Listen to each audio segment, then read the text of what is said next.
You're lying awake at 3 in the morning, and it's playing again. That conversation where you revealed too much. That moment you trusted the wrong person.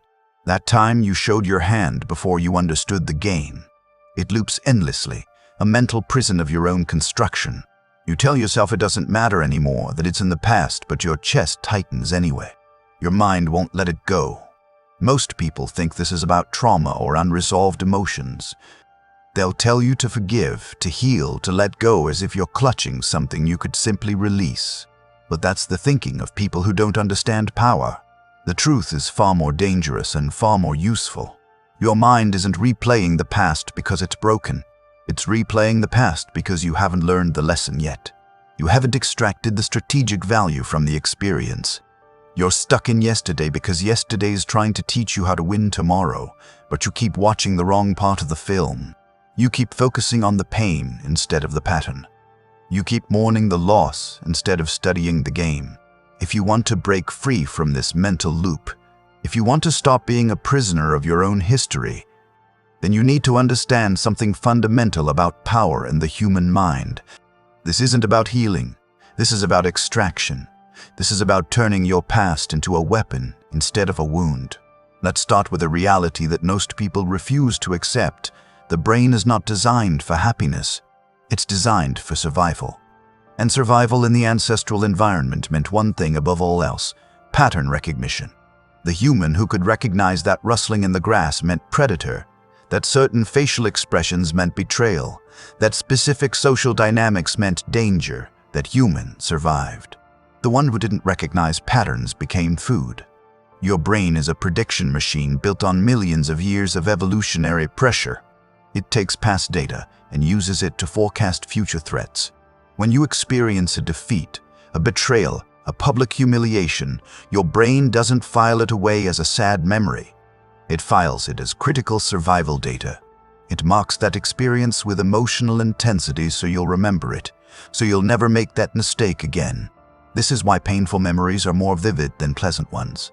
This is why you can forget 100 compliments but remember one insult for decades. Your brain is not being cruel. It's being tactical. The problem is that most people misuse this mechanism. They replay the memory, but they don't analyze it. They feel the shame, the anger, the regret, but they don't extract the lesson. They're like a general who keeps watching footage of a lost battle while crying about the casualties instead of studying the enemy's strategy. You're not stuck in the past because you're weak. You're stuck because you're trying to process a strategic failure. With emotional tools, you're bringing feelings to a chess match. Let me tell you what Machiavelli understood that most people never will. The past is not something to overcome. It's something to study. Every failure, every betrayal, every moment where you were outmaneuvered, that's not a tragedy. That's tuition. You paid for an education with your pain. The question is, are you going to attend the class or just sit in the hallway crying about the cost? When you lie awake, replaying that conversation, your brain is trying to run a simulation. It's asking, what did I miss? What were the warning signs? What pattern was I blind to? But instead of analyzing the data, you're drowning in the emotion. You're reliving the humiliation instead of reverse engineering the manipulation. This is the difference between a victim and a strategist. A victim replays the past to feel the wound again. A strategist replays the past to understand the weapon that was used against them, so they can either defend against it or wield it themselves. Let's go deeper into why your mind won't release certain memories. There's a concept in psychology called the Zeigarnik effect. The human brain remembers incomplete tasks better than completed ones. A waiter remembering orders he hasn't served yet, but forgetting them the moment the food hits the table. Your mind treats unresolved situations as incomplete tasks. That betrayal where you never got closure, that's an open file. That moment you were humiliated and couldn't respond, that's an unfinished equation. Your brain keeps pulling up these files because it's trying to close them. It's trying to solve the problem. But here's where most people go wrong. They think closure means confrontation. They think resolution means getting an apology or having the last word. That's emotional thinking. Strategic thinking recognizes that most loops can't be closed externally. The other person is gone, indifferent, or more powerful than you. Confronting them won't give you what you need. The only way to close the loop is to extract the lesson and integrate it into your strategic framework. You have to ask yourself, what did this teach me about human nature? What did this reveal about power dynamics? What pattern can I now recognize in others before they use it against me? When you shift from why did this happen to me to what does this teach me about the game, the emotional charge begins to drain. The memory stops being a wound and becomes a case study. There's another layer to this that most people never consider. You're not just replaying memories, you're reconstructing them. And every time you reconstruct a memory, you change it. Neuroscience has proven this. Memory is not a video file you retrieve. It's a story you tell yourself, and every time you tell it, you edit it. You add your current emotional state, your current beliefs, your current biases. If you're feeling weak today, you remember yourself as more helpless in the past. If you're feeling paranoid today, you'll reinterpret neutral actions as hostile. You're not remembering what actually happened. You're remembering the last version of the story you told yourself. And if you've been telling yourself a victim's story, you've been rewriting your past to make yourself more powerless than you actually were. This is where it gets Machiavellian. If memory is reconstruction, then you have authorial control. You can choose which details to emphasize. You can choose which interpretation to accept. You can rewrite the narrative not to lie to yourself, but to extract maximum strategic value. Let me give you an example. Imagine you trusted someone and they betrayed you. The victim's narrative is, I was naive, I was foolish, I should have known better. That story keeps you in shame. The strategist's narrative is, I ran an experiment in trust. I collected data on how this type of person operates. I now have a pattern I can recognize in others. The cost was painful, but the education was priceless. Same event, different frame. One frame keeps you trapped, the other frame sets you free and makes you more dangerous. This is not self-deception. This is strategic reframing. You're not denying that the betrayal happened. You're refusing to let it define you as a victim. You're claiming it as an initiation. Now let's talk about why you physically feel sick when these memories surface. Why your heart races, why your stomach knots, why it feels like the event is happening right now even though it's years gone. This is because your body doesn't distinguish between a remembered threat and a real one. When you replay a humiliating moment, your nervous system activates the same stress response it would if the humiliation were happening in real time. Cortisol floods your system. Adrenaline spikes. Your body prepares for fight or flight against an enemy that isn't there. But here's the trap. If you've spent years replaying these memories, your body has become chemically addicted to this state. Your baseline emotional signature is stress, shame, vigilance. Your body has memorized this feeling. It's your normal. So when you have a good day, when you feel calm, when you forget the past for a moment, your body notices the absence of familiar chemicals, and it goes into withdrawal. It sends a signal to your brain. Something's wrong. We don't feel like ourselves. Find a reason to feel bad, and your brain obeys. It scans your memory bank for something painful. It pulls up that old betrayal, that old failure. The chemicals flood back in. Your body relaxes. There we go. Now I feel like me again. You're not haunted by the past. You're addicted to it. Your body craves the emotional cocktail it's used to. This is why positive thinking fails.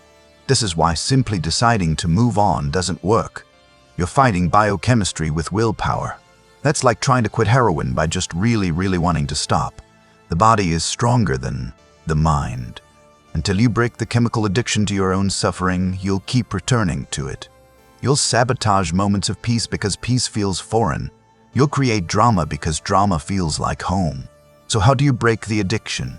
You replace it. You cannot remove a feeling. You can only replace it with a stronger one. If your past is filled with shame and anger, you need to cultivate a future that generates stronger emotions. Anticipation, hunger, purpose. The reason your mind obsesses over the past is that your future is weak. Your future is vague. You have no compelling vision, no mission that demands your full attention. So your brain defaults to the most emotionally charged content available, which is your historical pain. Look at anyone operating at a high level. Special forces operators, elite entrepreneurs, master manipulators. They don't have time to dwell on old wounds because they're consumed by the mission in front of them. Their future is so demanding, so vivid, so dangerous that their brain has to focus on it to survive. If you're ruminating, it means you're bored. That might sting, but let it. You're bored with your own potential. You're underutilizing your capacity. Your mind is a supercomputer running screensavers of your worst moments because you haven't given it a real problem to solve. Give it a conquest. Give it a skill to master. Give it an enemy to outmaneuver. Give it a goal so large that the past becomes irrelevant. You don't let go of the past. You outgrow it. Now we come to the Machiavellian core of this. There's a reason you're holding on to certain memories, and it's not just chemical. It's strategic, but in the wrong direction. You're using the past as a shield. As long as you're a victim of what happened to you, you don't have to be responsible for what happens next. I can't succeed because of what they did to me. I can't trust because I was betrayed. I can't take risks because I was humiliated. These statements are true, but they're also convenient. They absolve you of the burden of action. They let you sit on the sidelines and point to your wounds as the reason you're not in the game. This is a coward's comfort. It keeps you safe, but it keeps you weak. Machiavelli wrote that it is better to be feared than loved, but he also wrote something far more important. He wrote that the greatest danger is not in being attacked, but in being irrelevant. When you cling to your past, you make yourself irrelevant. You become a ghost haunting your own life. You are so busy mourning who you were that you never become who you could be. The strategist understands that the past is only useful as data. Once you've extracted the lesson, the emotion becomes deadweight. Carrying it further is not loyalty to yourself. It's self-sabotage. Let me tell you about the sunk cost. Fallacy. It's an economic concept. People continue investing in a losing venture just because they've already invested so much. You stay in the bad relationship because you've already given it 5 years. You keep fixing the broken car because you already spent thousands. We do this with identity. You spent years building a narrative about who you are. I'm the one who was betrayed. I'm the one who failed. I'm the misunderstood genius. You've invested tears, time, rage into this story. It's tragic, yes, but it's yours. It gives you definition. It explains why you are where you are. If you let go of that story, you have to admit something unbearable. That all that suffering was optional. That the grudge you held didn't punish them, it only poisoned you. That you wasted years being angry at people who forgot you existed. That realization is a violence against the ego. The ego would rather be right and miserable than wrong and free. So you cling to the narrative. You keep the wound open to prove you were hurt. Because if the wound heals, if the scar fades, then maybe it wasn't that important. And if it wasn't that important, why did you let it define a decade of your life? That question is too heavy, so you keep picking at the scab. You tell the story to anyone who will listen. You seek validation for pain that should have been composted into wisdom years ago.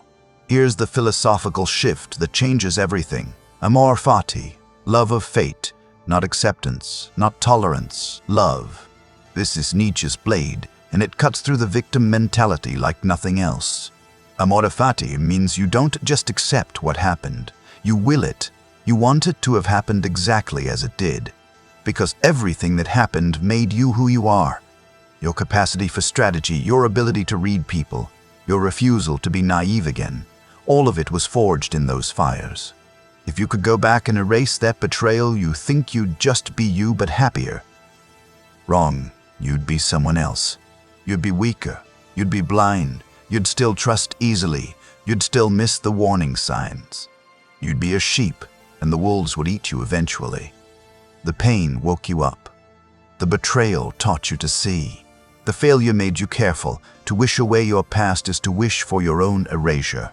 It's saying, I wish I weren't this person. I wish I was still naive. The Machiavellian mindset says, good. I needed that. I needed to be broken so I could rebuild myself with better architecture. I needed to be betrayed so I could learn how betrayal works. I needed to lose so I could study the game. This is not cope. This is alchemy. You take the lead of your regret and transmute it into the gold of strategic wisdom. You stop seeing yourself as a victim of a tragedy and start seeing yourself as a student of power. Every great strategist has an origin wound. Every master manipulator was once manipulated. Every person who understands power was once powerless. Your past is not a mistake, it's your initiation. When you adopt Amor Fati, something shifts. The brain stops trying to fix the past because you've declared it correct.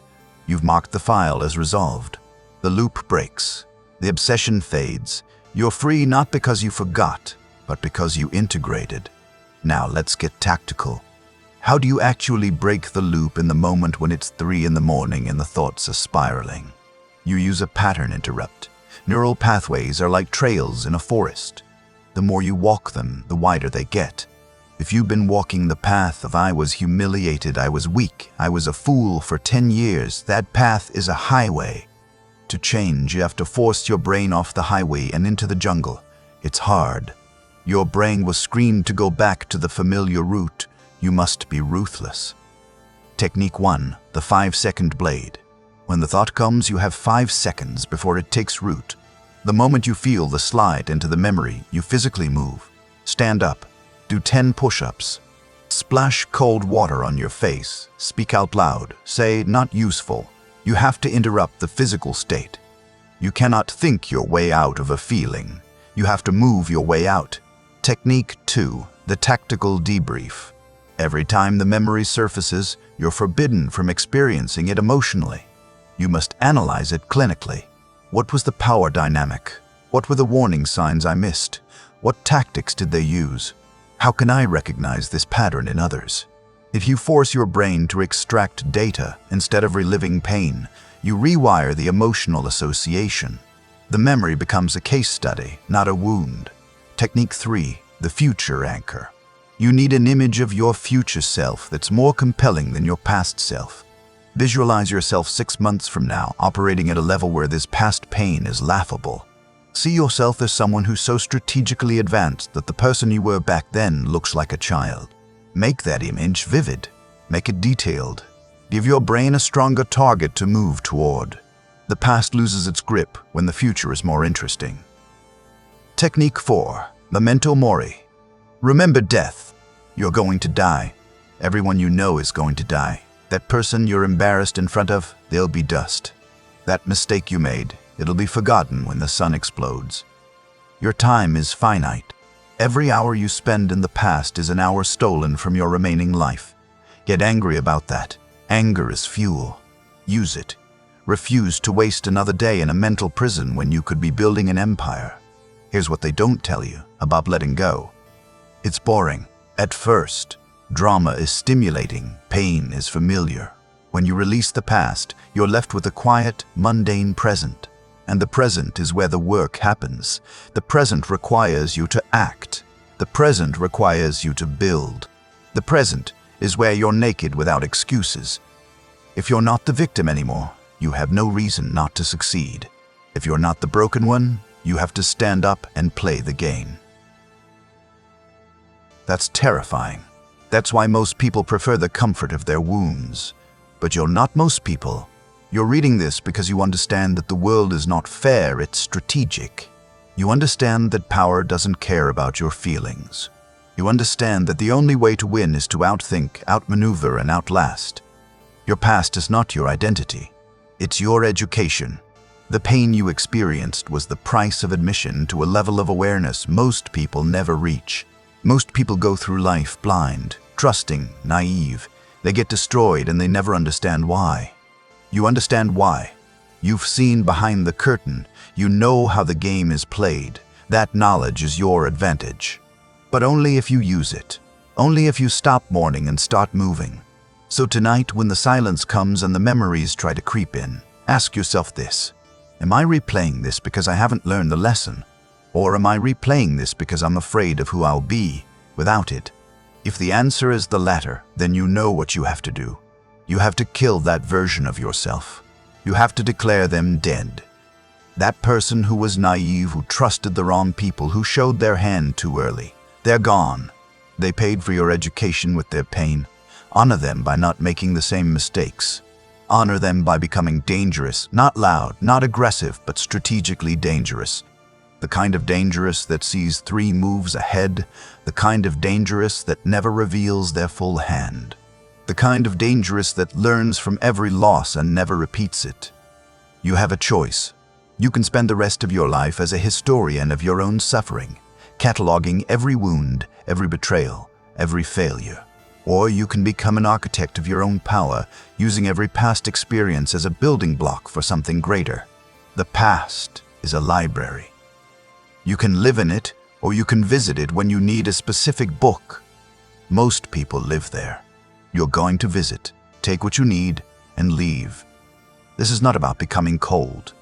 This is about becoming clear. This is not about forgetting. This is about integrating. This is not about healing. This is about evolving. The world is not waiting for you to feel better. The game is still being played. The people who outmaneuvered you before are still out there, still playing, still winning.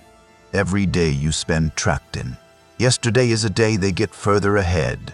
You don't owe your past another second. You've paid that debt in full. What you owe is to your future self. The one who's watching you right now from 6 months ahead, wondering if you're going to finally step up, or if you're going to waste another year replaying the same old footage. That future self is waiting. They're ready. The question is, are you? Break the loop. Extract the lesson. Become dangerous. The past is over. The game is now.